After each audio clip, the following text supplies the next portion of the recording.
Chapter 270. Are we going to be okay with only this equipment?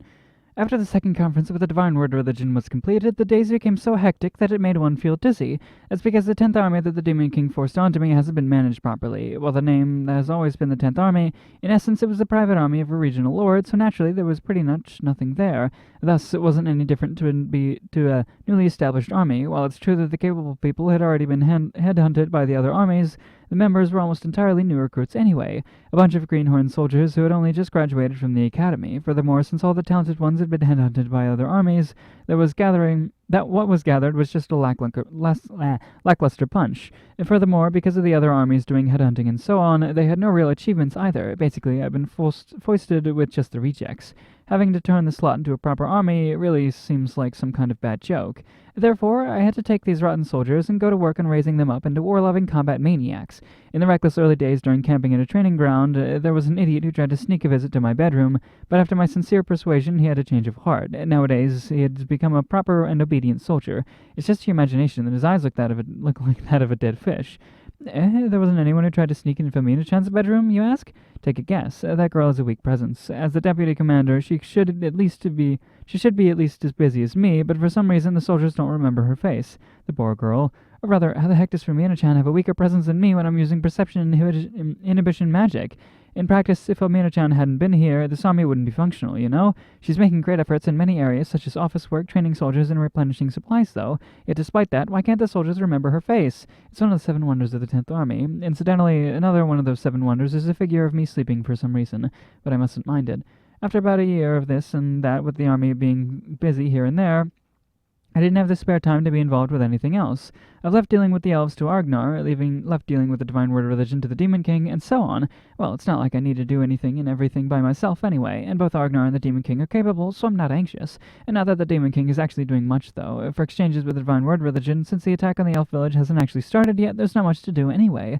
Before that can begin, the war with the humans has to be completed first. While the development of the 10th Army is making good progress, there's various replacements going on in the other armies. Firstly, Onikun has been inaugurated as a commander. Onikun has become the commander of the 8th Army, which is similar to the 10th Army in that it's mostly an army in name only.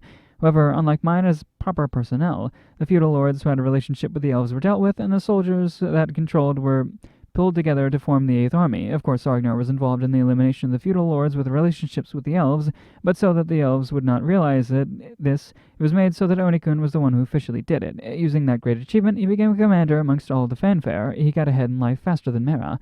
Regarding Mera, he has officially become the 4th Army commander, taking over the Balto. It seems that Balto himself was cautious about Mera, but since there was nobody else with the ability to handle it, he vacated the position of army commander with an aching heart. Balto, who was then free, was pushed under the command of administration of the army under direct control of the Demon King. Do your best, Balto. Never give up, Balto.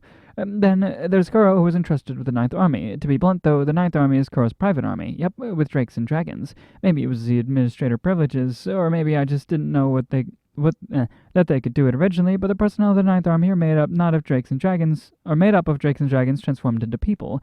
They're not even demons. No matter how you look at it, they're stronger than the other armies, or rather too strong. This is a bunch who must be used carefully. If my 10th Army fought with them, they'd be absolutely crushed. Or rather, even the weakest of them might be stronger than the top brass amongst the other armies.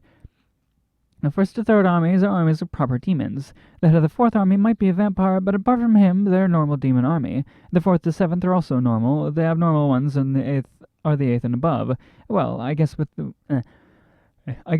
this, that's the general sense of the armies. It's a bit longer than until Vampire Girl's generation graduates from the academy, and once those graduates join the army and are properly integrated, the preparations will be complete. The number of personnel won't increase any more beyond that. But when I see all the personnel gather, there's only one problem there. There's not enough materials, mainly weapons and armor. Considering the current situation of the demons, the production of food has been of the highest priority. Although the population has declined, all the people have been conscripted, so there's inefficient people working in production activities. If most of them weren't working in food production, then all the demons would be starving, which has resulted in weapons and armor being unavoidably deprioritized. With thus preparing for war, it does make me wonder what's going on. So anyway, my army is the 10th Army. The 10th Army amongst the 10 armies. In short, the last one. We're also the last of the provisions for goods.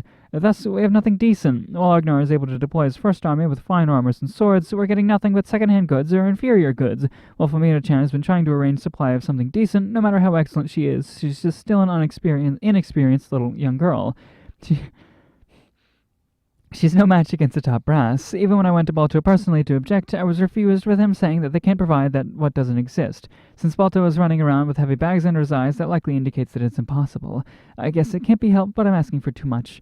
Nonetheless, you can't wage war without equipment. Since being born, I've never actually used weapons, though, but it would be far too cruel to tell the soldiers to fight barehanded, which is why I've come to make a request of someone who can make what I need. So then, make them. No, I'm too busy as well, you know.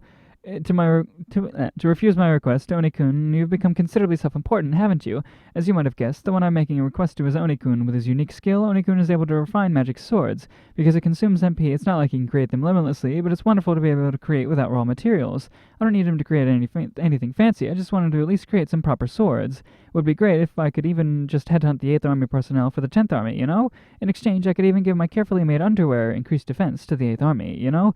If you don't do it, then I have no idea what I would do next, you know? So, as a result of persistent negotiations, Oni-kun eventually accepted. With this, we finally have some weapons. I gave up on getting plate armor, so using my threads, I created clothes for all the soldiers. To put it bluntly, they have better defense than full body armor anyway. Having them wear uniformly white clothes that cover the whole body, and when the soldiers stand in line, they look like a gathering of some kind of dubious secret organization. I'm not cutting corners by having them be white. It's got nothing to do with that in coloring being a pain or anything like that. It's not, okay? Thus, the 10th Army's preparations were almost completed. Yeah. I think... See... Okay, translator. I'm not an idiot. But maybe other people are. What else does somebody sneak into a bedroom at night to do? Alright, maybe it could have been assassination, but probably not. Okay. I love that I love it looks like a cult.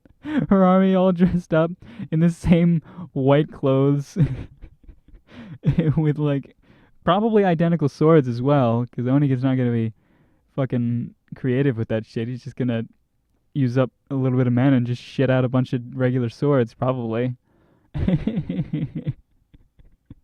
I love her army. It's terrible, but it's great.